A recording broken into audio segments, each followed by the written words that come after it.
Stop junta. Building better Africa. Ndikulandireni mnthawi ino ya kumasana. Nungofuna nditagawana nanu uthenga umene uli mkamwa kamene uli nkhani yomwe ili mkamwa pakati pa president wa Ukraine komanso president wa dziko lija la America, Mr. Donald Trump.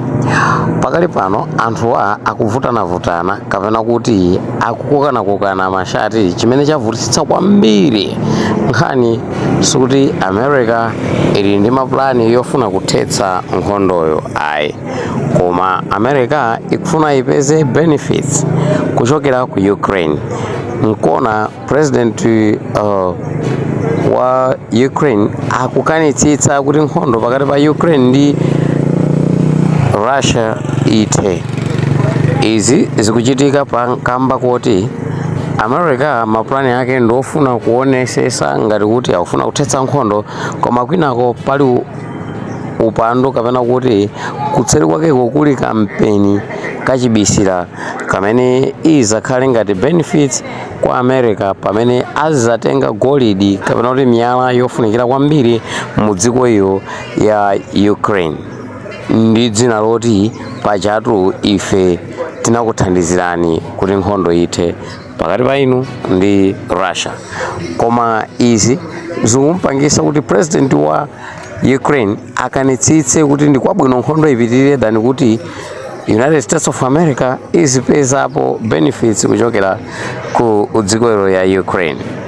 And nkhani iyi yavutitsitsa pamene taona ndithu anthu ena akubweresa ma comments osiyanasiyana, taonanso maripota ena olankhula kunyoza president wa dziko la Ukraine, taonaponso anthu ena akulankhula ndithu mogaduka mmene wakudziwira. Koma nkhani iyi imene yavutitsitsa kwambiri kuti president akanisise kuti nkwabwino nkhondo ipitirire nchifukwa choti akuteteza miyala yofunikira imene mdziko lawo lija la Ukraine. Ine ndikupasirani zimenezi komanso tibwera ndi maprogramu ena kana omwepo pamene tikalafufuza ndi tikhalanso live pamene msonkhano wa DPP ungayambe mchigawo cha masanawa ikamati 1:30.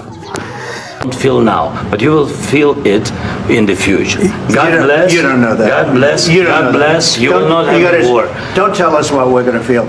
We're trying to solve a problem. Don't tell us what we're going to feel. I'm not telling you. Because you're in no position to dictate that. That's exactly what you're doing. You're in no position to dictate what we're going to feel. We're going to feel very good. You will feel influenced. We're going to feel very good and very strong. You will feel influenced. You're right now not in a very good position. You've allowed yourself to be in a very bad position, and he happens to be right about it. From the very beginning of the war. You're not in a good position. You don't have the cards right now. With us, you start having cards. Right now, you don't. You're playing cards. You're playing cards. You're gambling with the lives of millions of people. You're gambling with World War III. You're gambling with World War III.